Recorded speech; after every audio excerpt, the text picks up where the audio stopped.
Howdly doodly doo, ladies and gentlemen. Welcome to the newly retitled Fashionably Late Reviews. I am the glorious one, Mr. David Moody, and we all know YouTube subtitles will get that wrong, but we're going to get on with that and go straight into joining, because I'm being joined by the fabulous, glorious Amy Kate Alexander. How are you doing, sweetheart? Maybe they'll get it right if you say it. Doubt it. Doubt it. I don't speak English good, so it's all good. I'm surprised supposedly speak English good. Maybe if I speak it in the French, I might get somewhere. I did a degree about words, so That's where Words About Games title comes speak into it. good word use thing. Hello. It was weird not to have to do an intro. I know, I bet that. You're thinking, I'm like, chill time for me. I can just go. Yeah. This is why I used to like being on your podcast, because it was like minimal effort, because I just sit there for ages. Like, I won't lie, like this is kind of minimal effort for me because you're still technically doing most of the technical stuff still. I'm just talking. but you know, I mean, I've got a rhythm going when my computer doesn't betray me. That's true. Like that's true. Like it did today. Yeah. We'll get You and your computer. I think you and your computer are gonna have to have a therapy session one day. Maybe a relationship, a couples counseling. Maybe. I'm just gonna fresh build a new computer and I'm just gonna drop it out of the tallest window I can find. That'll be therapy for me. That'd be fun. That would be rot in hell. Old peasy. Hello, shiny one. Oh shit! I threw the wrong one out the window. Oh no! No. Wait, what are you doing here? No. What did I do? Amy, why is there a hole through our window? Shut up! I've got more important things here. Should have by your window, Moody. But oh yeah, this is, like I said, ladies and gentlemen, we have renamed the Words About Reviews podcast to the Fashionably Late Reviews, and it's now it's bi-weekly. It's every 2 weeks. It launches on a Monday, and then it's just gonna makes our life a little bit more easier, so we don't have to rush through the games, because we were still getting to the point, or should I say, Amy was still getting to the points of like, shit, I haven't played a game this week and I need to play something or something. And we don't want to be rushing it, and we want to like play the game like we're drinking a fine wine. Like, you know, or for me, a fine glass of water. Everything. Orange juice. Or a fine glass of orange juice. Vitamin C, ladies and gentlemen. This is the PlayStation glass. This is the first one. The one that went through the dishwasher. Oh no! It's fine. It's not there. It's not the one I take sarcastic sips out of. That's here. Let's see. You should literally. That's at least you know that one's the sarcastic one, because the other one's obviously missing half itself. So you're okay. So this is the sarcasm one, and this one's just drinking from and everything. But this one's just drinking from and getting lipstick all over. I played both the games on PlayStation. I'm going to talk about this. That's fantastic. So. And these games, ladies and gentlemen, as you might be wondering, are Resident Evil Village, or Resident Evil 8, or whatever they Japan want to call it in their place, and NieR Replicant. NieR Replicant. NieR Replicant, yeah, not Neon. No. Not Neo. No. Neo Replicant. No. That's the next Matrix, isn't it? The Matrix Replicant. Well, they have to have just because they have Replicant in it, that gives a reason to it there. Because we've got that title in there, we can bring Neo back for no reason at all. And it's going to make complete sense. But we're not here to talk about that, ladies and gentlemen. We're here to talk about video games, and we've got some glorious ones. So we're going to start with Capcom's very own trilogy of franchise games. I'm just going to go along with it because I'm muddling it up. Resident Evil Village. This is the 8th installment in the trilogy. Yes. Resident Evil Village. The 8th installment in the trilogy. Well, the new trilogy. This is a sequel to 7, obviously. And you replay Ethan Winters again, now going off to try and save your daughter Rose. That's all I'm going to tell you. Yeah, about the story, because we don't really want to spoil it.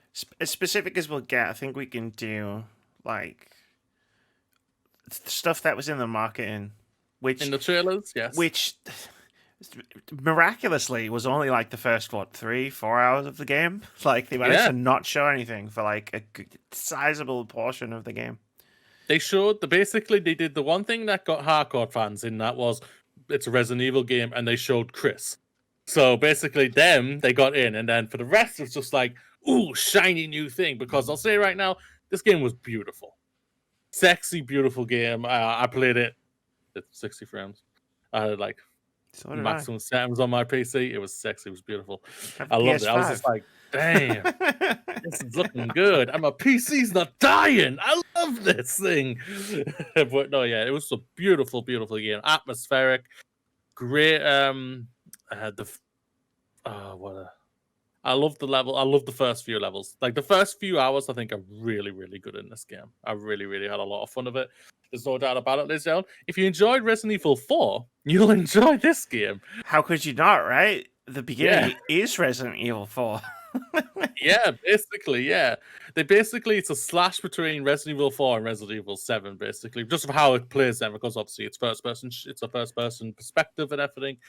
But this is heavily, heavily influenced on Resident Evil 4. Like there's go on. No, yeah, I know we made the jokes, right? Of being like, oh, this is the Resident Evil 4 remake for like the first like once you get into the gameplay, like the first sort of like 20-30 minutes of gameplay is literally the first 20 minutes of Resident Evil 4 in first person with werewolves.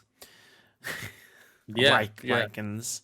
But just before you continue as well, I'll just point out, because I don't think I said it on the podcast, but there were issues and we don't have any footage to show for this part of the thing. So you're just going to have to look at our faces as we paint you a word picture. The word picture of this game. So I think the ultimate question will be for both of us here, but I'll ask you first, Amy. Did you enjoy this game, and what are you overall short thoughts before we deep dive into it a little bit? Because now we do proper Fashionably alert reviews. I've actually finished both of the games that I'm going to talk about today instead of giving my impressions. I can talk about everything. Yeah. Amy has all the power. Well, I have all the knowledge. Did I enjoy this game? Yeah, sure, for the most part. The first the first three places, like main areas, as well as like the village, which is a hub where you travel to all the different places. Yeah, the first three areas were pretty good. Like, we'll talk about one of them in a little bit more detail. It's not the one you think that I would spend all the time talking about. A different area left a much greater impression on me, and I played it at 1 o'clock in the morning. Yeah, Amy, I played this before you, obviously. Like I played it and completed it on Friday. You just finished. You started Saturday and finished it on Sunday. And you asked me to text what are my thoughts of there's certain things that happen in this game, but don't spoil anything, even though we already know the spoilers and everything for the game. And mine was, I'll say what was it? I have to go back up. Where is it? I've got never having kids. That's it. I'm never having kids after this. Which is good, because we didn't know anything about that part of the game anyway. Yeah. So, but then I texted you at 1 o'clock this morning, being like, what the fuck is that? What the fuck? Proper freaking out. When I saw it, when I woke up, I was like, I know where she got to. I know where Amy got to. So that was cool. And then the next section was cool. The section before that was the castle with the tall vampire lady. How do I put this delicately? The game takes a bit of a nosedive. I don't even want to say it's its second half, because I think it's more like 2/3 of the game are pretty good. And then one part of the game is 10 out of 10. Best horror game ever. But, the last couple of bits of the game aren't great. They're just not great. I'm just going to throw it out there. I'm just going to say they're not very good. They're just not very good. I do agree with you there as well. The long part that I texted, the part you just got up to before you finished, was I said, was very long for me. I was just like, damn. It's not that it was hard. I played it on casual. I was chilling, relaxing, enjoying my time at this time. No, even playing it on normal, it wasn't difficult. Like, Yeah, it wasn't. I was handling because you get a new type of enemy, which I believe I refer to as the Borg, in Yeah, text message basically. with Moody, and like the, they're a specific kind of enemy. You have to shoot a weak point to damage them. It's a whole thing, and like I think they're supposed to be really tough, but I was just loaded to bear with like explosives at this point because I hadn't really been using them in the game, so I was fine. It was pretty easy for me to like blast through, pun intended, that particular section of the game, but it was still really, really long. Basically, just imagine that, because I agree, I was like that as well. Just imagine basically both me and Amy dressing up or fully camo like Arnold Schwarzenegger does in Commando, with ready, fully armed, shocked up, ready to go, and we were just like that when we got to this certain part, and it sucked the energy right out. And then other elements that happened. There's this tank part, which I was just like, oh god, this is That atrocious. boss This fight really is was well. bad. We're gonna get into like specifics of stuff. Like that boss fight was terrible. Hell yeah, yeah. Um, If you like, I'll just say Resident Evil 5 and 6, I think you will like probably all of this game, and especially the end, I think. But if you do not like that, you will not like the end of this game, I don't think. And it sucked a lot of energy out of it, and basically, and yeah, it's like that whole first like 3 quarters is really, really, really good. It was like great atmosphere. It was suspenseful. There was some interesting levels. What you did, when you got to the big castle part with the big evil, tall, 9 foot tall, sexy evil lady with the bankable ass, basically. You just wanted to she just. can't see very well though. She cannot. No, yeah, her AI is not the best. I will not deny that. Yeah. But you get that part, and then there's the one that what I think both me and Amy have. It's our favorite part. I think this part, what we're The talking part about, after is 100% my favorite part. it is creepy. It's I wasn't prepared. it's all over the place, but it's so all over the place in its best, in No, its well, no. best aspect. I would actually argue that that section of the game, that particular section, it's like the third section of the game. It's like is focused. It's the game at its most focused. I think.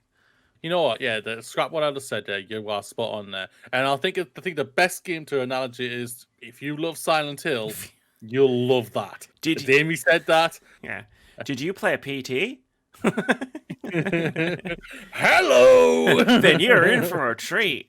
Definitely like that. Yeah, that though like that is like I really had a lot of fun with it. I got bored with uh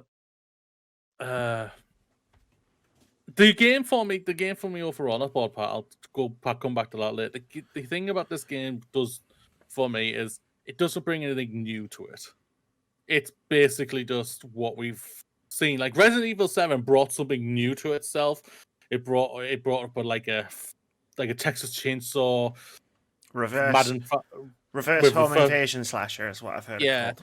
yeah, with a first person aspect to it, which really was brilliant and absolutely fantastic. We both have said we both love and adore Resident Evil 7 to high Oh, praise for definitely. both of us. And this one that's because that one brought something new. This one for me didn't bring anything new. Do you agree or not agree with that?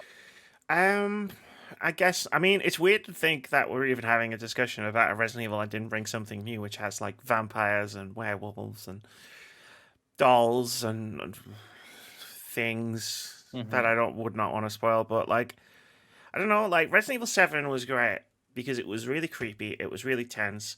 Like halfway through that game, I had to take the VR because I played that one in VR. I had to take the VR headset off for a bit because of all the bugs. That was like the section with all the bugs. That's fair. So I was like, I had to take this headset off because I'm freaking out. Played it in non VR and it was still all of those things. It Creepy. was still tense. It was still creepy.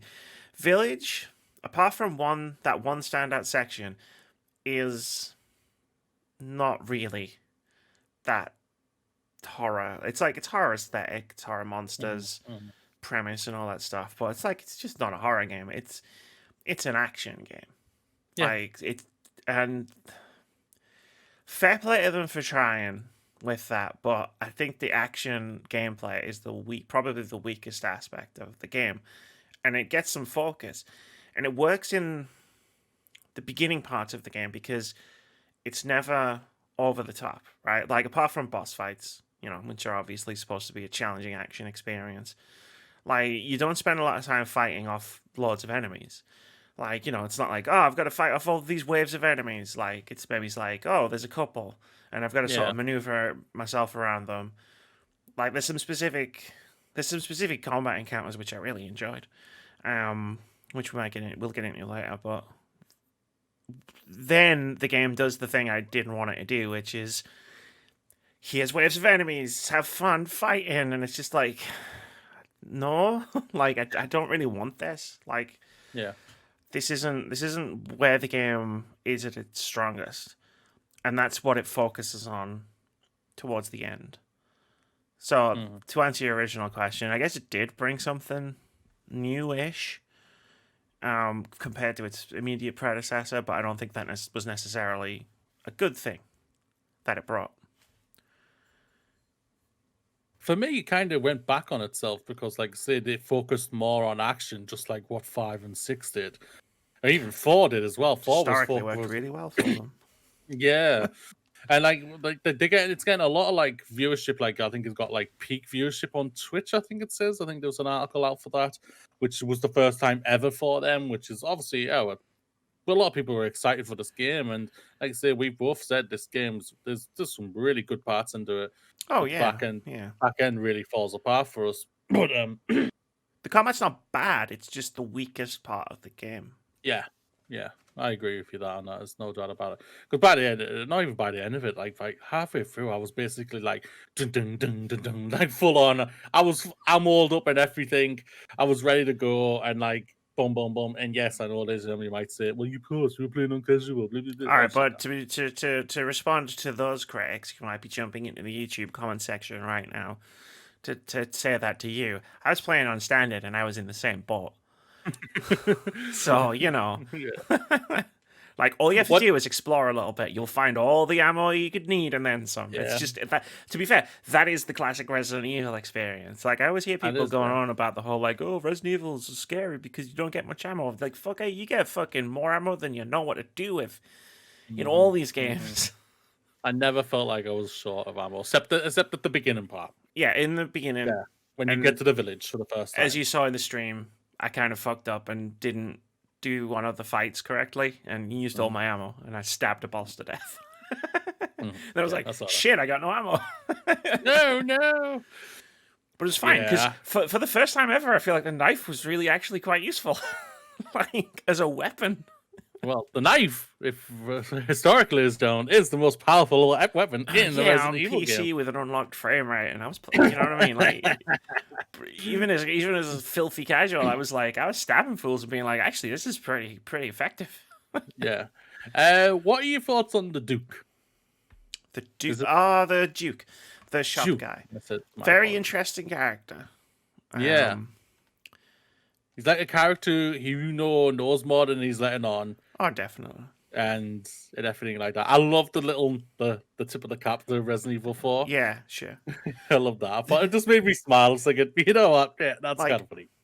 This game had a really interesting dynamic with characters in that, aside from the Duke, like it was cool that the Duke was an actual character, whereas the merchant in Resident Evil 4 was literally just like, what are you buying? Like the Duke actually had conversations and actually drove the narrative a little bit and gave you some objectives. But like Ethan doesn't have, apart from the Duke, Ethan doesn't have any allies in this game, which I thought was very strange. Like you meet some Yeah. people, they're not around for very long, and then everybody else you meet is trying to kill you, basically. Basically, yeah. That's Um, pretty much true. and I love the villains. Like even in the sections I didn't enjoy, I liked the villains. Like I thought they were really cheesy. They were really over the top. They were just chewing the scenery, and you could tell their voice actors were having a great time with like the Yeah. sometimes ridiculous dialogue they were saying. And like I love the variety of them. Like there's the one really creepy villain. There's the one completely over the top villain. There's the one villain I actually felt kind of sorry for, even as I was blasting them with a shotgun in the face. I was still like, I kind of feel bad for you, like a little bit. And then there was the tall vampire lady who haunts my dreams and nightmares. Is it actually haunting? It is. She's scary. She was. She was. There was no doubt about it. They were like they tried to do the same thing. Obviously, what with Nemesis and It didn't work for me. yeah, Like didn't work. the castle work. wasn't really that intricate a location.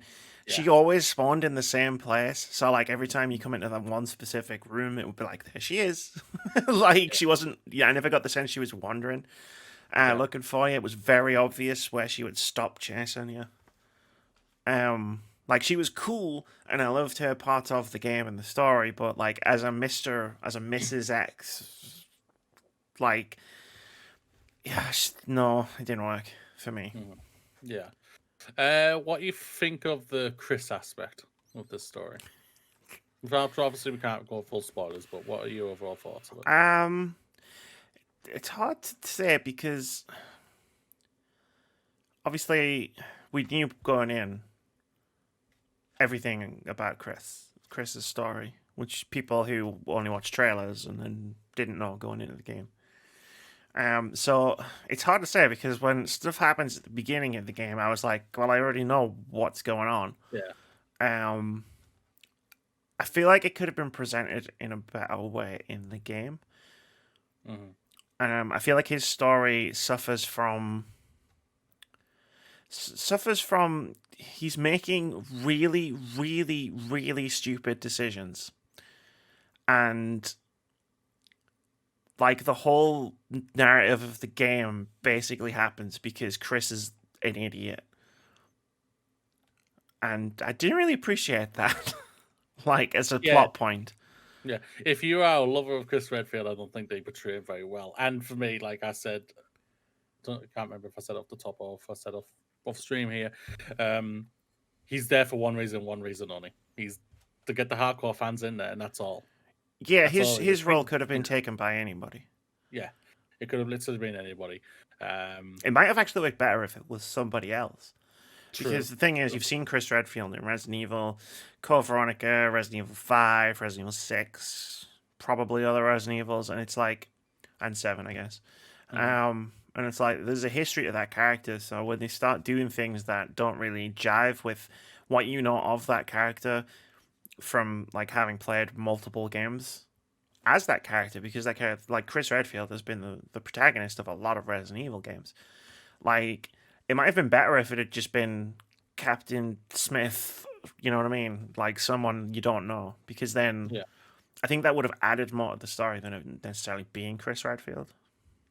I agree. I do agree there. Like I say, like I've said, like he's only there for one reason. Hardcore fans, they needed someone. I know that guy. I know him. They've changed his look. Oh, I like his look now. Hashtag my Chris. Well, the folks Rebecca though, Capcom, come on. They forgot about character. Give it up for the best character in Resident Evil. Like, come on. Fucking Chris Redfield was like the 4th best character in that game. Chris Redfield just lets partners just go, man. He just lets everyone leave. There was one line in the game which I really, really liked, and it stuck in my head, where someone references the fact that he punched Bolt in a previous game. He punched Boulders, and I was like, "Fuck yeah!" Yeah, I remember that one. That made me giggle as well. I laughed. It was fun. I did as well. It's a good line when you get to it. If you haven't played it, it's a good. Definitely, no doubt about it. Comes out of nowhere as well. It really does. It really does. Okay, so what's the thing that I think obviously we've said like the back end obviously doesn't work for us, but is there anything else that hasn't worked for you in this game? Well, while this show may have changed its title on its format, one thing hasn't changed. I've got nuts in my shitty Sherlock food. I'll just wing it, ladies and gentlemen. No, I can't do that. I forget half of the things that I would want to say otherwise. I've got some good stuff we can talk about, but another thing that definitely didn't work for me was just the boss fights in general. I didn't like... any of them. Like, I think that's a fair to say. Like, I thought the boss fights, like, the combat doesn't quite jive with the gameplay, if that makes sense. Yeah. But it's usually fine because you're usually not being overwhelmed by enemies. And like the mini boss fights are really cool. Like there's a fair few mini boss fights, especially if you start exploring off the beaten path a lot. You'll find a lot of mini bosses, and they can be pretty good. But like the actual like big bombastic grandiose boss fights, like they were just a slog. Like the problem with Resident Evil in first person doing boss fights is the only way you can dodge an attack is to run away from the boss. And the issue with that is you gotta run and turn your back, and the movement's slow, and like it doesn't feel clunky. But when you're fighting a massive boss with huge attacks, it can feel clunky because you're just not moving fast enough. You're like, all you can do is block. You can't dodge. There's not though. Like even just a sidestep button would have helped. Like the feeling of the boss fights, but there's none of that. So like all of the boss fights just felt not great. But I think the issue is I think they were getting worse as the game went on as well. Like I feel like, but the first boss fight, the second boss fight, they were okay.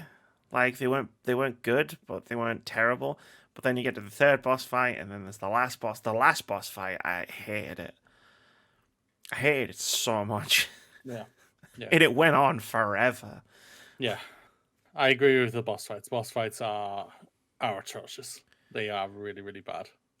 The only one I really liked, or I didn't really like, and I was not as bad as all the rest, was the one with the Silent Hill reference one. Like what? Yeah, but I don't even know if that's really a boss. That wasn't a boss fight so much as Yeah. it was just like it was an encounter that fit the area that you were in, right? Yeah, but that's why I liked it, because and it's something different and new. Like I said, like I said, like for me, that's the only part of what this game that brings something new. Everything else just like seems like it goes back to what the old games used to do. And the other ones weren't all that imaginative. They were just like, okay, cool. Well, now such and such turns into a giant monster. Fight the giant monster. And like, basically, like, well, okay, fine. I guess I'll fight the giant monster now. Is there anything particularly special about this boss fight? No, not really. No. I ended up having to no-scope the final boss with my sniper rifle because it was all I had ammo left for. That's how long the final boss went on. I was literally like fucking no-scoping it with a sniper. Like, come on. This sniper rifle is terrible without zooming in. I thought it was terrible when zooming in as well. But I didn't have any upgrades on it, so I can't comment on it. I didn't really use it, so. I used it. It was good for like shooting multiple enemies if you could line them up. I was just shotty handgun guy for it, so most of the time. I don't admit, I use my handgun a lot. Mm-hmm. The weapons were good. Like all of the weapons, I thought were really cool. Especially like the ones you could find. Like, the grenade. There's a grenade launcher you can find. That was fun. I used that mostly in the factory. The Magnum was just like, so you find a Magnum. It's ridiculously overpowered. So you don't get all that much ammo for it. You could never buy ammo for it, and you could never craft ammo for it. At least not in the first run. I don't know about New Game Pluses. Like that gun for me was like, okay, I'm sick of this now.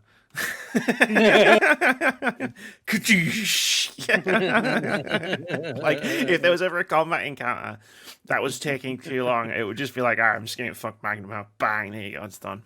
Yeah.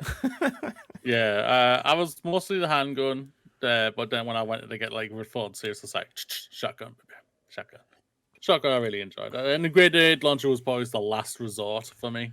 This is like, all right, now you're just pissing me off. Yeah, like I found myself like not using any of the explosives very much, like pipe bombs, the mines, and the grenade launchers until a certain part of the game when I was like, it's much easier. Because like there's enemies in the game where you have to shoot a specific weak point on them, and they're normal enemies, so you have to do it over and over again. And I was like, okay, you shoot and then you dodge, and then you wait for then you shoot them again, and then you dodge, and I just eventually after like 2 or 3 goes of this, I just went, what if I just like bang grenade launcher? Oh, it's a couple of shots and they're dead. Right, cool. This is my new strategy, and I'm chucking pipe bombs at them, and I'm shooting. Like when I started being able to figure out when I was going to be fighting these guys. Yeah. So I just started mining the area. May I ask, is this when you fought the Borg? This is when I fought the Borg. Yep. Yeah. I did the exact same thing. I started using mines and pipe bombs there. Yeah.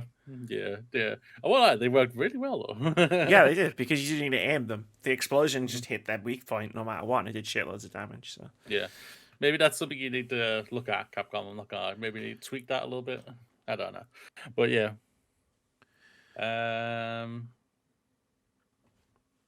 What did you thought of the atmosphere? Did you think it got what it was going for, or do you think 7 did it better? I think 7 did it better. But I don't think I don't think Village was trying to do what 7 did. I thought 7 was trying to be oppressive. It was trying to be scary at all times. 8 definitely wasn't trying to be that game. So, well, I personally preferred, apart from one section where it was very much trying to be that game and did it better than 7. I prefer the atmosphere of 7, but I can't say that, like, oh, they missed the mark with the atmosphere, because they were clearly going for a different feel to the game. Yeah, I agree with that. I think we've skipped over the story. What are thoughts on the story here for this game? It's She's fucking smiling for the so listeners. Stupid. This game is so fucking dumb. Like, I said this to you beforehand, right? Like, I checked out of, like, paying any attention to Resident Evil stories around about Resident Evil 5. You know, when Chris Redfield started punching boulders. And they had the final boss fight was in a volcano. Like, the story to me wasn't something I was really paying attention to. So I'm probably not like, and I'm a massive Resident Evil fan. I've played like every Resident Evil. I've played Umbrella Corps. That's how big a fucking Resident Evil fan I am. Yeah, I regret it. But so like, it's weird for me to say, like, I've never really cared about the story for a long time. But yeah, it was stupid. It was bad. But if it's in the same way as like the first couple of seasons of Sherlock, where you can just switch your brain off. And as long as you don't think about what's happening, it's pretty entertaining. Yeah. But you can't think about it, because as soon as you start thinking about it, it ruins the whole thing. I liked the payoff with Ethan. I'll say that. Ethan is still not the greatest character. He has no character development basically whatsoever. But I do like his angry. drive. He just runs around swearing at everything. Basically, yeah. But I do like his drive. He has more drive for this one than he did for 7 for me. Like, if anyone knows, obviously, I like gaming knows and everything like that, but I won't say on here. I've gone through a personal thing in my life over this year. So having that type of drive for it, kind of because of that experience for me, kind of had me the drive to do what Ethan wanted to was trying to do in this. But other than that, there's no development for him. Yeah, I don't even think you know what he does as a job or anything. He gets a call at one time. He gets a call from work, but like, yeah. What does he do? Like, are you a content creator? I guess. Who knows? I don't know. Like, he did military training with Chris. That was a thing that was in the alternate, which he puts to like no use whatsoever. He does. He knows how to shoot guns, but I feel like he learned that in Louisiana, right? Like, that's kind of learned on the go. No, like, Ethan's a fine character. Like, he is like an empty vessel of sorts. Like, he has his own motivations and he has his own personality almost, and he has a story arc. But like, it was hard to ever really get him too invested in him as a character or in the story at all. Like, because again, it's just so ridiculous. I can't take it seriously. And like, there's definitely moments where I'm not supposed to. So I feel like those moments are, for me, my favorite moments. Like, in terms of like the story and what happens on the screen. But like, when it's like the game's sitting you down, going, "Okay, Amy, this is a serious part," and I'm just like, I cannot take you serious. Have you heard the words that are coming out of your mouth right now? Have you seen what's happened? Like, the bit, and I did this on stream. I would have put it in the gameplay footage. So it's like the one thing I'm gonna say, but like there's a moment in the game where you've just been thrown into the basement of the castle, and you reach out and you grab the handle for the door, like, as Ethan, and he lifts the thing up, and then she just slices his hand off, and there's that comedy beat moment where like the thing falls back down, and he just looks at it for a second, and then he looks, and then he's like, "Ah, shit!" And I was like, "That's the funniest thing I've seen in a game all year." Like, that was hilarious. Like the timing of it and everything was just like, you can't tell me that wasn't supposed to be funny. It was probably not meant to be funny, I won't lie, but it was funny. I won't lie. Well, what happened next was even funnier for me. I was just like, what? What is going on here? That's not how water works. And then what happens next? Yeah, shout out to me on stream for calling, like, for being sarcastic, but calling, like, one of the biggest plot twists in the end of the game. Basically. Within, like, 2 hours. Yeah, I saw that, yeah. I wasn't being serious, but I was like, that's the level of which, see, that's for me, that's the level for which this, like, Resident Evil Village is a story I don't take seriously, because I'm sitting here going, sarcastically joking, going, I'll bet this.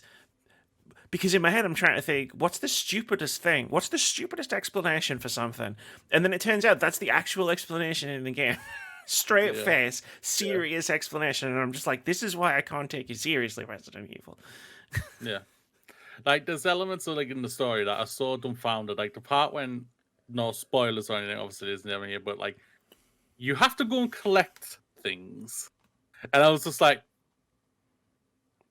what? This doesn't make sense. I'm collecting what? Yeah. And then you find out, why they're in flasks. And it's like, what? And then you put them in the thing. And like, so what? At the very, like, towards the very end of the game, you get this thing in your inventory that's like this fucking big. It's made of stone. Yeah. And you're just walking around with it, like, how can I take you seriously, Resident Evil, when you do stuff like this?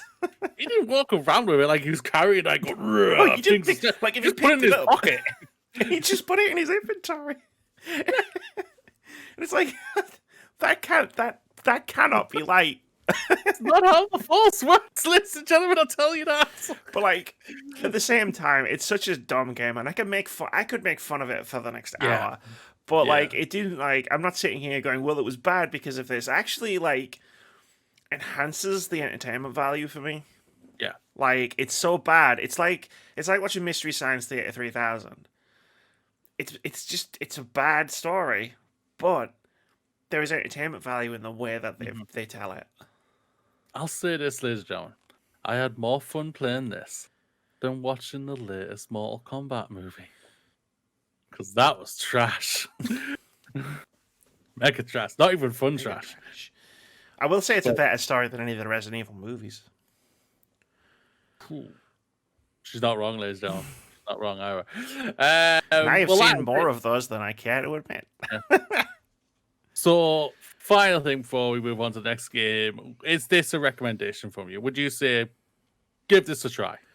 Yeah, if you like Resident Evil, absolutely give it a try. Like, this is going to be one of those games that's going to go down as like, Amy didn't like it. Like, Amy liked it plenty, all right?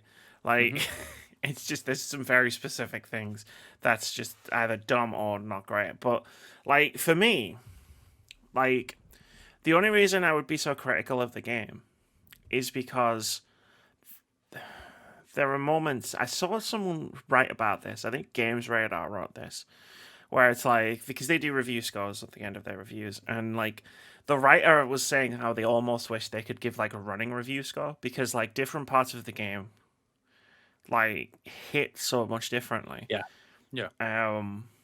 Like, it's hard to review it as a complete whole, because like that there's an area in this game I would say like best horror game of 2021. Like, yeah, agreed. I do agree.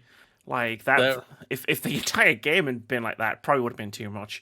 But like, if all of the other areas, especially the later areas, had that level of focus, like, this would have been a much stronger game. I think this game is like, based funny enough, because it's a Japanese developer, it's like a Japanese meal. Japanese course menu. Small courses, but so many different flavors. It really is. Unfortunately, it was front loaded with all of the best The tasting juiciness. food. Yeah. Yeah. Like the other thing I wanted to bring up as well is because like I don't see a lot of people talking about this. Like the best part of this game, apart from House Bien Dieno, I think it's called, is the village. Like about halfway through the game, after I'd done that area, I was like, okay, you know what? I'm gonna like because there's a bit and like some stuff gets put on your map, and I was like, I'm gonna go and get the stuff, like because like there's a slight open world, slight Metroidvania aspect to the game where it's like you start opening up new areas, and these areas are like fucking tiny, right? Like, but like you can go down that road and unlock a gate and then go and explore a couple of houses. And I sat down and I thought, you know what? I need to cool for one. I need to cool down after after like that area. So I'm just gonna explore and have a look around and like pick stuff up. And like I found like weapons. I found chickens, pigs. There's a whole upgrade system involving cooking meat and fish, which I thought was interesting. But like found mini bosses, like, and that was awesome. Like, I wish the game had more of that kind of stuff in it. Because I had a lot of fun, like going, okay, like I've got to go right to go to the next. Well, what's over here? What's to the left? Like, what's left of here? And then like, oh, there's a gate. I'll come back to this later, and then come back to it later, and you go through and do a bit, and like you find, you know, the wolf's bane, the magnum, or a fucking giant wolf comes out of nowhere and attacks you, and you've got to get to a house to get the grenade launcher to kill it, like stuff like that, where it's just like. That was great. That was so cool. I completely agree. I wish there was The more. food element didn't fly for me. I was just like, really? Seriously? I don't want to go hunting. I'm trying to save my child here. I don't want to go hunting for some pigs and bacon for you. I did one the top level like health one where I got like the greatly increased one, and then I tried to do the movement speed one, but you need a lot of fish for it. And this is actually one aspect of the game where it's just like I don't think Capcom realized the game they were making, where it's like you have to have 6 fish, right? And I found there's 2 fish ponds that you can access basically anytime. And you get 3 fish in each pond, but in one of the ponds was like, because there's like a rare animal, which gives you like the better version of the meat. So I didn't have enough fish to do this to get the movement speed increase. And I was like, well, it's fine, because there's got to be other fish ponds. In fact, I remember I've gone past them and paid them no mind, because I didn't have very much ammo, and I couldn't be bothered trying to stab a fish. But it's like, no, that one was in the castle. You can't get back in the castle. And this other one was over here, and you can't get over here again. And I was like, why have you blocked it off so much? Like, I can't get this upgrade now. Like, you've blocked it off. That's not how these types of things are supposed to work, Capcom. I'm supposed to be able to go get them whenever I want. Amy's like, let me in. Yeah, like you go back to the castle and the drawbridge is open. It's just like, oh. I need that down. People, can you let it down, please? There's fish in there, though. I need to get to the fish. And then, like, but then, like, there's an even worse one where it's like, there's the area with the wall of water. And I was like, there's a fish pond there. And it's just like the lift just doesn't, you pull the lift just doesn't work. I was like, why not? Why can't I just go back down here and go and get some fucking fish? She wanted the fish, ladies and gentlemen. She wanted the fish. Well, I think it is fair that we can both say we both recommend this game. I will say the caveat of that this is not for hardcores. This isn't. I don't think it is. If you were going in expecting a full in-depth story that explains Ethan Winters and where Umbrella is and what they are doing, play Resident Evil 2. Maybe, I don't know. But no, there are some fun elements of this game, and we both had a lot of fun with it, and I intend to play this game again. I won't lie. I've got it saved. I'm thinking, oh, I've got my guns now. New game plus. Dun, dun, dun, dun, even more than that before. Hell yeah. And I'll just go, because I didn't explore everywhere. I won't deny that. There's one part I didn't think I explored. So I did. Yeah, I intend to explore even more and everything. So I went and got all the treasures. No, I didn't how to do it. I just had to. They were just right there on the map, and I was like, I can't. Well, just there. It was like, they're there. If I just go over here, I'll just get it. The only thing I will say is try to space them out, because a funny thing happened to me when I was doing it, where I ended up in these 3 really intense fights, one after the other, and my ammo was not holding up very well from doing that. It's alright. I've got my Magnum. You can unlock infinite ammo. Like if I like I would have replayed this game, because I don't think I'm gonna replay it again. I would have replayed it if I could have unlocked infinite ammo on one of my guns at the end of the game. But I can't, so I'm probably not going to do it. That's right. Well, I will probably stream it, ladies and gentlemen, over on twitch.tv/words about games. But that probably will be on the back burner because Mass Effect is this Mass Effect's coming out. Yes. Mass Effect. But we're not here to talk about Mass Effect yet, ladies and gentlemen. We're now here to talk about Amy's game that she played, NieR Replicant. This is a prequel, I believe, to NieR Automata.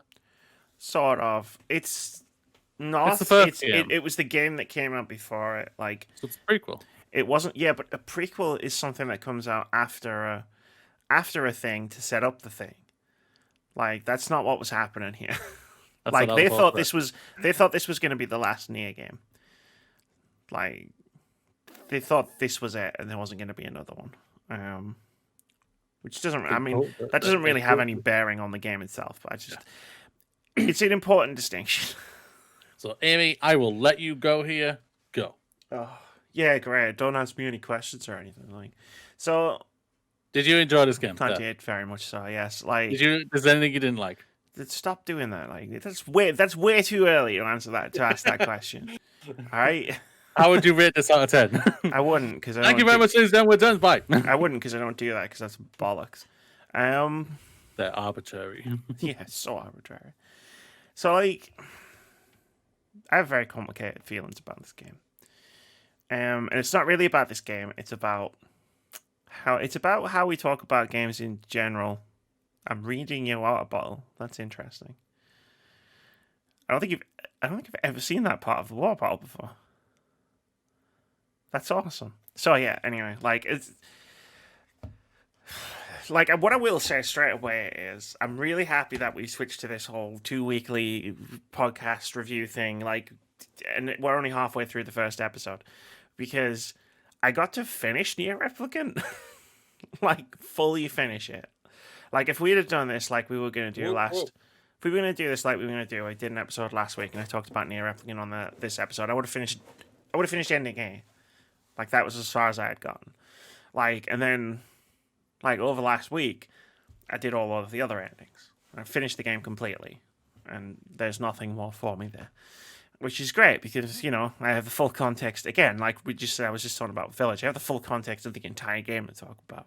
May I ask, did you feel like Frodo at the end of Return of the King? It's done. No, I was crying in the bath, listening to the soundtrack at the end of the game. So you were like Peter Parker from Spider-Verse who was crying in the bathtub? Yeah, I guess. Probably for different reasons, though. That's true. Like, I'm going to ask you a question.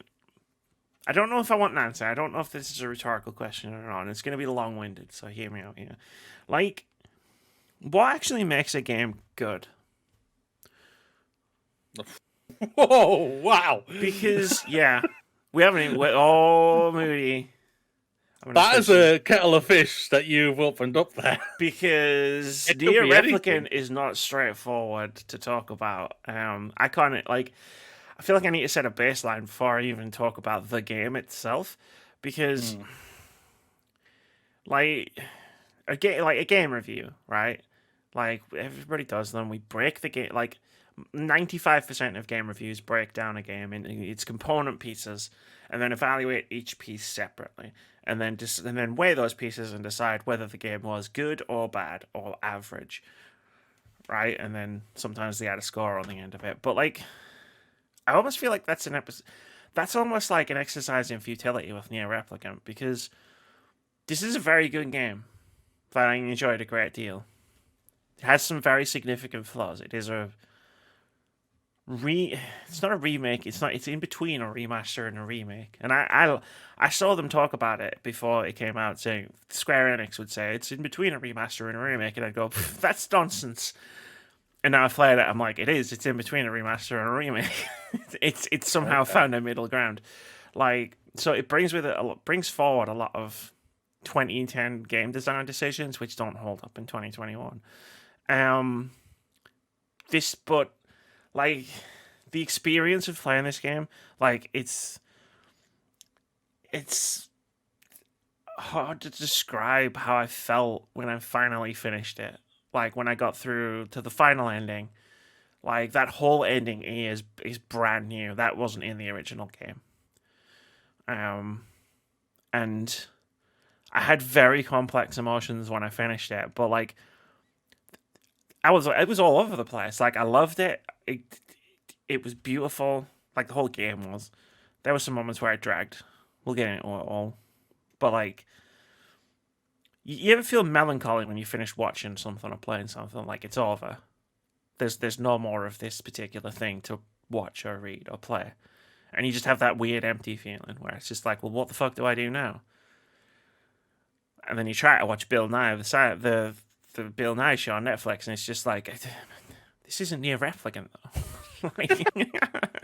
So you go and listen to the soundtrack while you're sitting in the bath, and the soundtrack makes you cry because, like, you're still very emotional and tender about how that game played itself out. Okay. Yeah, we can go now. That was it. No. That's it, ladies and gentlemen. Thank you very much. That's the in-depth review of NieR Replicant. Like, I don't even know if I Resident can Evil recommend Village. this game to anybody. Like, it's a very particular game, and like, So kind of like what roguelikes are for roguelike people. yeah, kind of, yeah, like. Because like we neither of us have played Returnal, but that's getting loads of praise.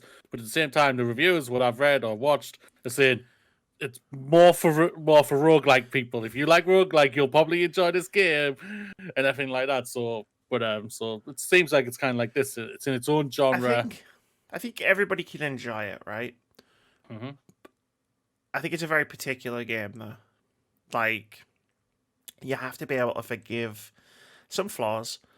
You have to be okay with some design decisions that made perfect sense in 11 years ago. That don't really make a lot of sense now. Because the games have moved on and evolved. But for the story and that I experienced, for the characters that I met, like, I would do it again for another 40 hours. If there was another 40 hours of this game. Okay, I go for it. Even at its most annoying, I knew it was going to be worth it. And it could be very annoying sometimes. Like, I'm not going to lie. Like, the way the ending system works is you start getting to a point where it's just like, can we just get past this? Like, I'm doing this combat encounter for like the fourth time, I think it is. And I'm just like, can we just not with this? But I have to, but I still have to with this because I have to go through it again. And it's worth it, but at the same time, that doesn't stop it from being like, I've done this 4 times now. Come on, guys. The only thing I will say about New Game Plus in its favor, like, is you level up and continue leveling up, like, consistently. And the game doesn't. So at least by the time you're doing that stuff for the 4th time, you're so hilariously overpowered. Like, it's not even funny how quickly you kill everything in front of you. And there is a level of catharsis to that. Like, there are trophies in this game where it's like you beat bosses within like a couple of minutes, you unlock a trophy. And I saw those after I'd finished ending A, and I was like, Jesus, you'd have to really work for getting that. But like, I'm getting like N and C, N and D, and I'm just like, I'm popping these trophies off because it's just like, one, I know these bosses quite well now, and 2, like, I'm doing so much damage, I'm just melting their entire health bar. Yeah. Like so like the way I want to just briefly touch on the way that the endings, quote unquote, work, because when you told me about that confused me. It's not like you get to the end and like you pick an ending, like between 1 of 5, or like the choices that you make through the game will determine the ending you get. Now, there's none of that. Basically, what happens is you play the game all the way through the first time. Took me about 20 hours to reach the end the first time. The game ends, the credits roll. There's a nice thing as well, they're all in alphabetical order. Like all the credits, they're not like segmented into like these people are more important than these. It's just alphabetical order. It's great. So you do that. You get a new save file. You load that save file up. It takes you to there's a specific point in the game where it splits. So it's about halfway through the game. So like 10, maybe 12 hours into the game. There's a very definitive split point, which I'm not going to spoil. And that's where the game starts you from the second time. So like you have to do certain things in all of these different towns. Collect these things. And then what the game does is, as you're going through it, you get new context to what's happening, shall we say. There are new cutscenes, and there's new dialogue to go along with everything that you did before. That I can't really say what it does. Well, yeah, that would be spoiling it. Sure. But what it does is very effective, and what it does wouldn't have had as much of an impact if it did it the first time round. So, like, if you had all of these cutscenes and extra dialogues the first time you were playing it, it wouldn't have had the same impact, because as soon as you get this context, what's happening, and then you realize everything's going to happen exactly the same way it did. Like, you're still going to do all of the same things. You kind of have that, oh no, moment, because you've still got to go through. But it's not like you have to replay the entire 20-hour experience. Like, I think getting to ending B took me about 5 hours, maybe 4 hours. And then once you get to there, you do it again. You get an ending, which is a different perspective. Because it's not different endings. You're just seeing the ending from either a different perspective or you're seeing more of it. So when you get ending C, you do it again. It's even faster because you're even higher level. You're even more overpowered. There's even more new cutscenes that give you some more context. It's fucking amazing. You get to the end. You see a bit more. You have to make a choice. And that's ending C and ending D. There's 2 choices. So if you're clever, you make a save just before you go in the last dungeon. Do the last dungeon. Do ending C. Reload that save so you don't have to do another 4 hours. You can just do like 45 minutes. Do ending D. And then there's one more. So that ending D was like the true ending of the original NieR. But in NieR Replicant has another one where I'm not going to say anything about it, but you do it for about 4 hours. About halfway through, the game goes wild. Like, with what's happening. You said it has 4 or 5 different endings, and you said that the real new ending, it goes wild. About halfway through, you're just doing things, and it's like, okay, this is very much the same. This is very much the same. Like, there's a different starting point as well. Like, you start the game from a different point. You don't start from that midpoint. You start from somewhere else. And you plan through, and it's very much the same. It's very much the same. And you're about 2 hours in, and then it goes, aha! And it, like, pulls the rug out from under you. And the best part is, you should have seen it coming. But then, like, it goes wild, and it's amazing. And, like, the ending is just so fucking incredible. I was just like, this is... You know what, Mooney? Fuck Monster Hunter. This is my favorite game of 2021 so far. Fantastic. That's amazing to hear. Objectively, it's not the best game of the year, but fucking screw it. Like, this game made me feel things that no other game has made me feel. Yeah, you can see that. You're having physical reactions right now, just talking about it, which is fantastic. It's amazing to see that in everything. So obviously we don't want to spoil this or anything for anybody. So basically we'll just keep to the mechanic parts now for a bit. So the game mechanics, how are they for you? Did they work for you? Is there any problems with them, do you think? No. They're fine. The core gameplay mechanics, the combat is obviously the thing, right? That the original, and I should caveat this at the start, but I never played the original NieR. Like, Automata is my first NieR game. And this is my second. Even though this is my second, like, there's more than 2, but there's not more than 2. But the combat mechanics are fine. They're supposedly much improved. I can't really speak to that. All I can say is it's pretty good. Like, you get a bunch of different weapons you can choose between. Like, there's 3 different types Like you start off, you can only use one-handed swords, which are quite quick. At a certain point, you'll be able to only use two-handed swords and spears. There's 33 different weapons in the game. I know this because you need them all to get to a certain point to get ending C.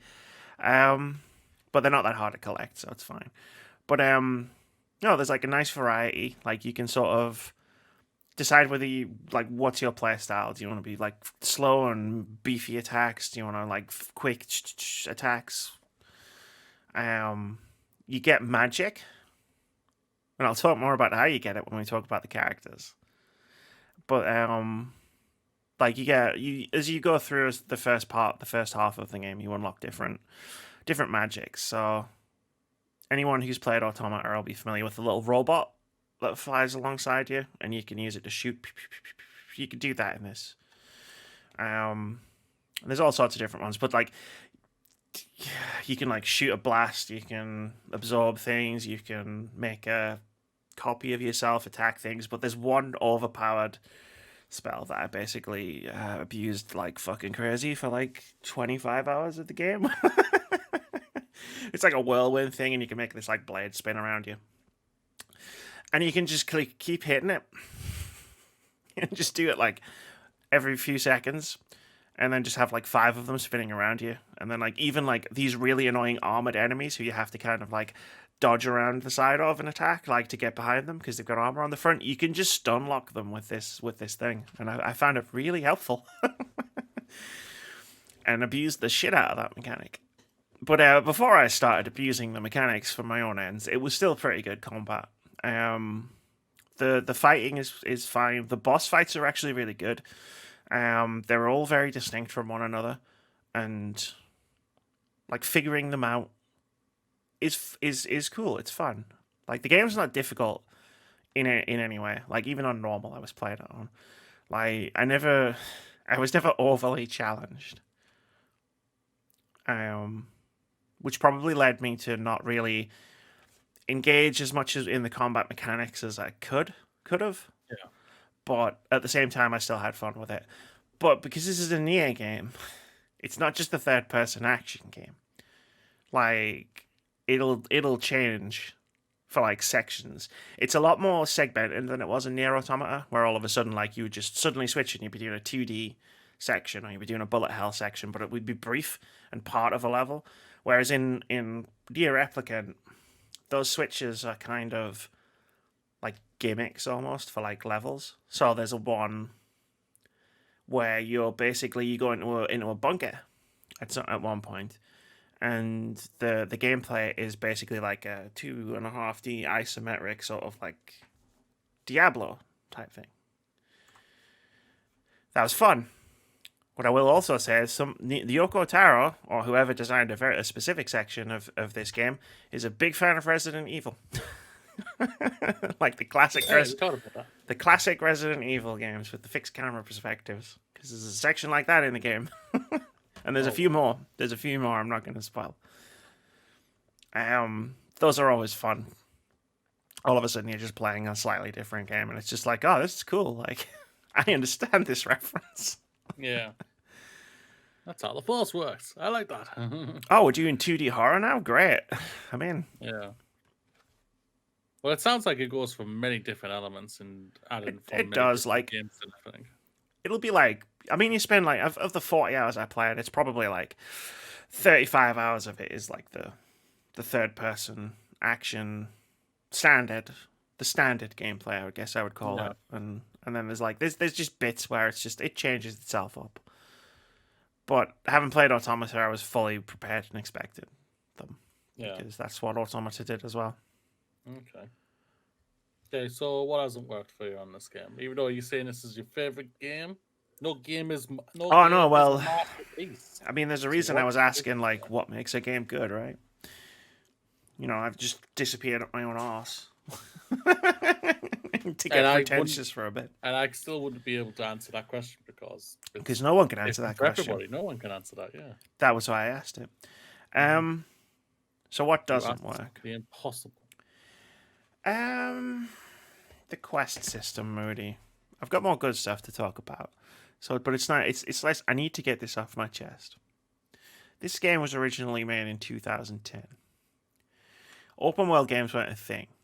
So what games did was, back then, to make themselves feel bigger and longer and more of an epic quest that you go on, you used to revisit places a lot.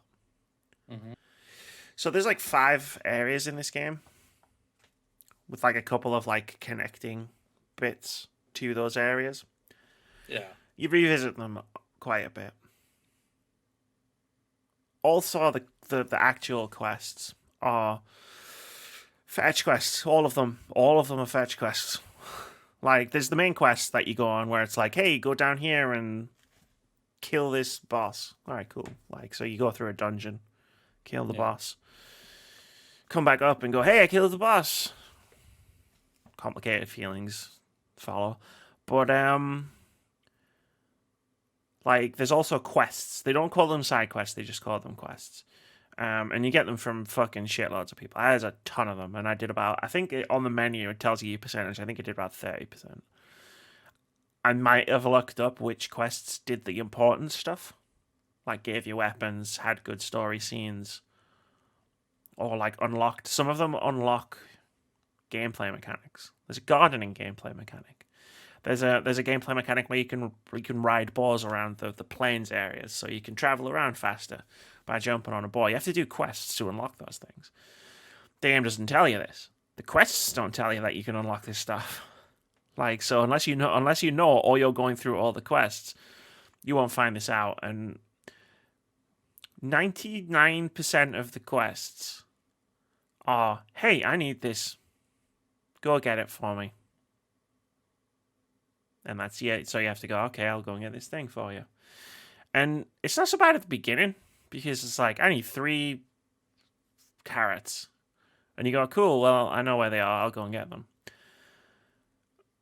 Later on, as the quest's rewards go up, it can become, hey, I need 10 of these, 10 of this, and 3 of this. And all of this is rare.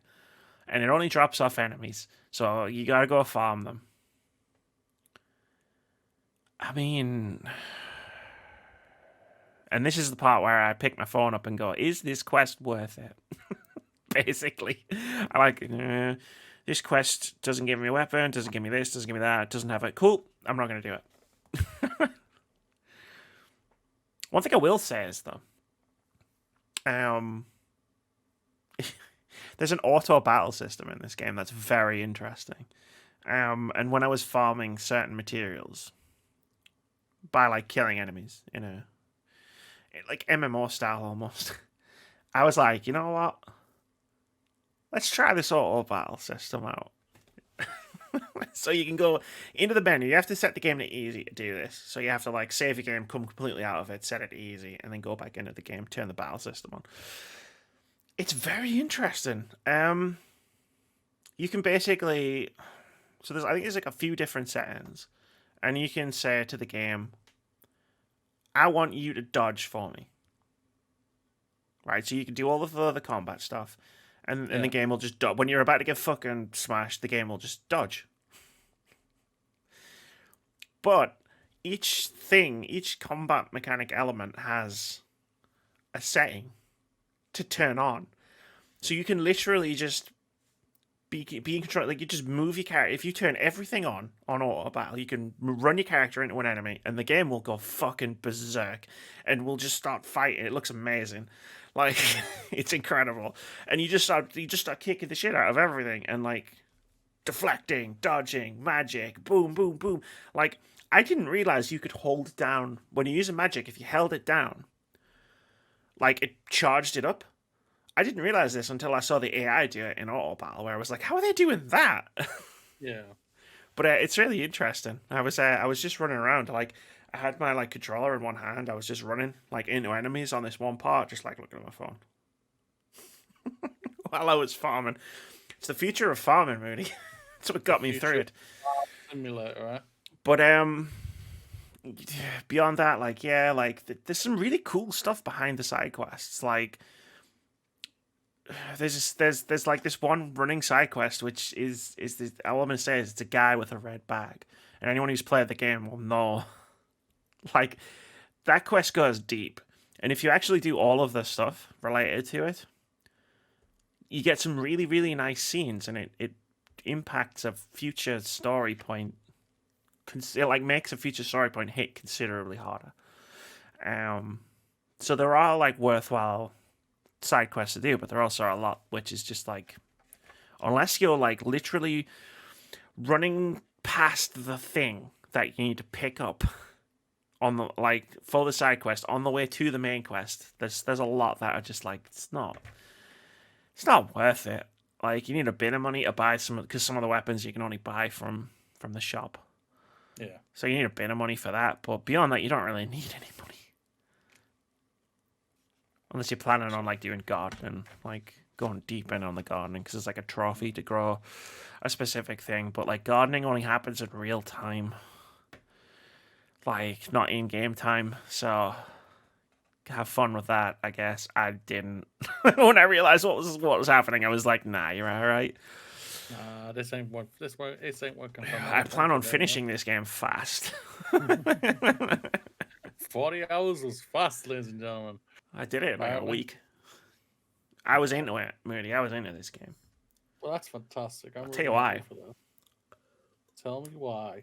Apart from the reasons I was talking about before, Moody, these 4 main characters in this game are like 4 of the best. This is like the best RPG party I've had the pleasure of keeping company with in a long time. Oh, that's good. Like, they're so well written. The vocal performances are amazing. Laura Bailey voices Kaine, one of my new favorite video game characters. She deserves another Game Award. Another? Yeah, she got one last year. I know that. She basically swept it for all awards. She should, like, if there's any justice in the world, she should sweep it again. Because Kaine, like Kaine is an amazing character, and her performance as Kaine is perfect, and it still counts because they re-recorded all the dialogue for the re-release. Grimoire Weiss is, again, he's a floating book. So he has no facial performance. He's a floating book with a face on it that doesn't move, and somehow he's one of the most expressive characters you've got in the game. And again, that's Liam O'Brien, I think it is. And again, give him a Game Award, because his vocal performance is truly spectacular. Game Awards for you. Game Awards for you. Just fucking NieR Replicant should just sweep the Game Awards. But that means they are rigged. That's absolutely. Jeff, listen, right? Come on. Be reasonable here. But no, it's truly magnificent. Like, and a huge part of that is the characters and just the way they like. A lot of games try to force this sort of familial bond, like found familial bond, right? Like, a lot of RPGs are about a group of people who come together through circumstance and like form that sort of found family. NieR Replicant is one of the few games I can think of where it feels completely natural. Like, between all of the characters and why they feel so deeply for each other. And the game itself, like, there's a lot of themes in the game, in the story, but like one of the main themes is that bond. It is those relationships between those 4 characters, and it works so well. And because of that, it makes the story a lot better. And I just love every cutscene dialogue between them.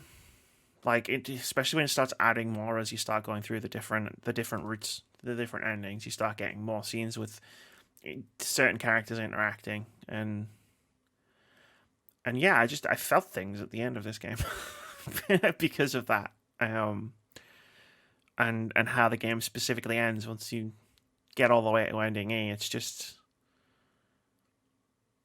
it earns everything, like in terms of like the story beats, the plot, the character moments, like it earns everything, like through just fantastic writing. and Laura Bailey. You've not lived until you've heard Laura Bailey. Because, like, the thing about Kaine, right? Wow. I've played No, The no. Last of Us last And it's pointed out in the game itself. It's a good way to describe this. Because Kaine has a very, shall we say, curses like a sailor. And you've not lived until you've heard some of the very creative swearing Laura Bailey does in this game. creative Very swearing. creative. Okay. She calls someone a shit purse at one point. A shit person. A shit purse. As in Oh, a shit purse. Oh. I thought you said shit And person. it's just like from the moment you meet her, and it's a running joke as well. She's very vulgar, but it works so well, and it's so funny. And her and Vice are constantly arguing with each other, and I want to replay it and go through it all again. I'm not going to, because it's a long game, but one day I will. I didn't think I would love this more than I loved Automata, and I do. I don't know how that happened. You like this more than Automata? That's amazing. That's fantastic.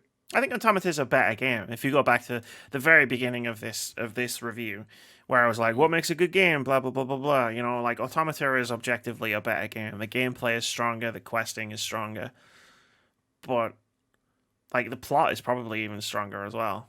The replayability factor is stronger because like going through the game again and again and again to get to the five endings in Automata, there's a lot, like they do a lot more and go a lot more in depth to changing things, whereas you can tell Replicant doesn't.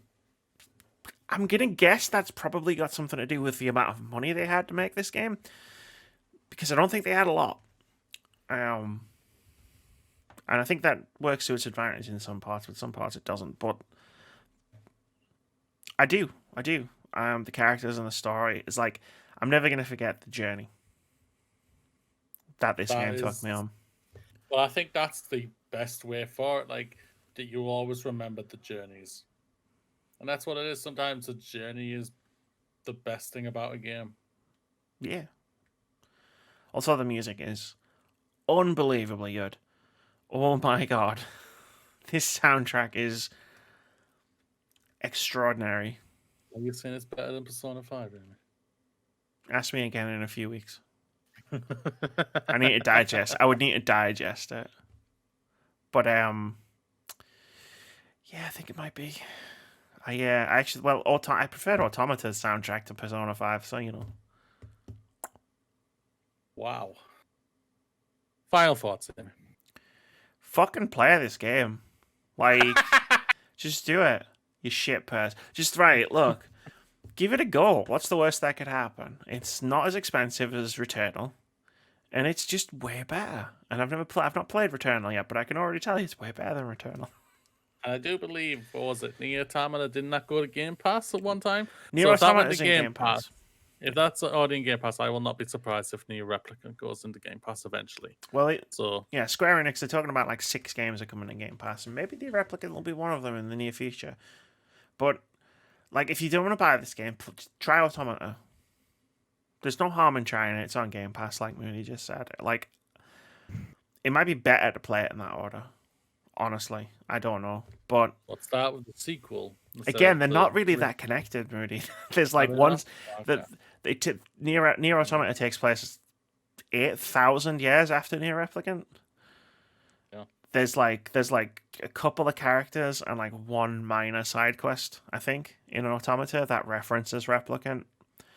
And there's some stuff in Replicant where you can go, oh, I can see how like this leads on to Automata, but they're very independent games. You don't need to. It's like a Final Fantasy situation. You don't need to play 1 and play 7. You know what I mean? Yeah. That's good as well. But if you get to it, like you'll know when you get there. But if you get to the end of the game for the first time and you see the credits for the first time, like you'll know if you want to keep going or not. But like I urge you, like if you get that far, do keep going, because it gets better and better. It's a bit repetitive, but Like I said, All games do. like I said, it's worth it. It's worth it. It's Yeah. worth going through. All games get repetitive. Like Village got repetitive a bit. Yeah, it did. Like there's a boss fight that you're supposed to lose, kinda, in Replicant. But once you get to like ending C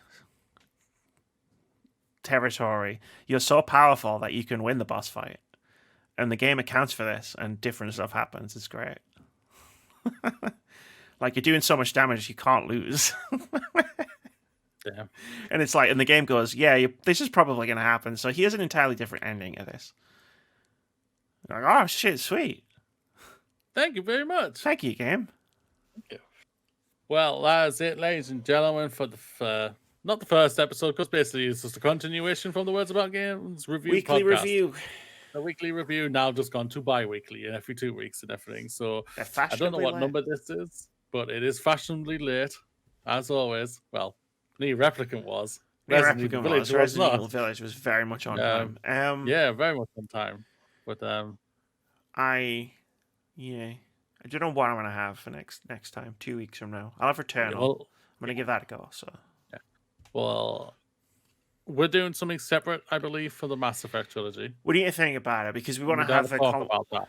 Because you're going to play it faster than I'm going to play it, but we want to have a conversation like we had with Village, where we're both on the same page, right? Like, yeah. And at the same point, so even though the Mass Effect Legendary Edition is out from next week, I think it's probably going to be fair. We probably might not review this until June. I think that's fair because one, I'm still obviously hardcore in it when it comes to college and everything, so I'm trying to get that right balance. Obviously, Amy's working and everything, and she also has a life as well and wants to try and do other games as well. I promised everyone I'd make a Dishonored video. I haven't even started Dishonored yet. But that's good. I don't know what I'm going to be playing next. The next episode will be dropping on the 24th, ladies and gentlemen, of May. Like I said, 2 weeks from now. Amy will hopefully be playing Returnal. You'll have something for me. I don't know. I'll have Returnal. I've got a few indie games.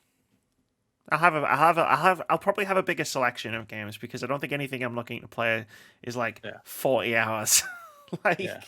You know what I mean? Like NieR Replicant took most of the time between episodes because it was long. I just realized I had to turn the gameplay off. I was like, oh, it's still running. Don't worry about it. Well, I've enjoyed this new version of it. Like I say, I don't mind doing the hosting duty now. Yeah. Basically, the hosting duties. Yeah, I want to talk to you about that after. You want to talk to me about that? Yeah. Oh, God. She's going to critique me already. I'm going to weekly review you. Oh no, God. It's all good. Well, yeah, we're done. That's it. Let's get out of here, ladies and gentlemen. Say bye, Amy. Kind of is the best.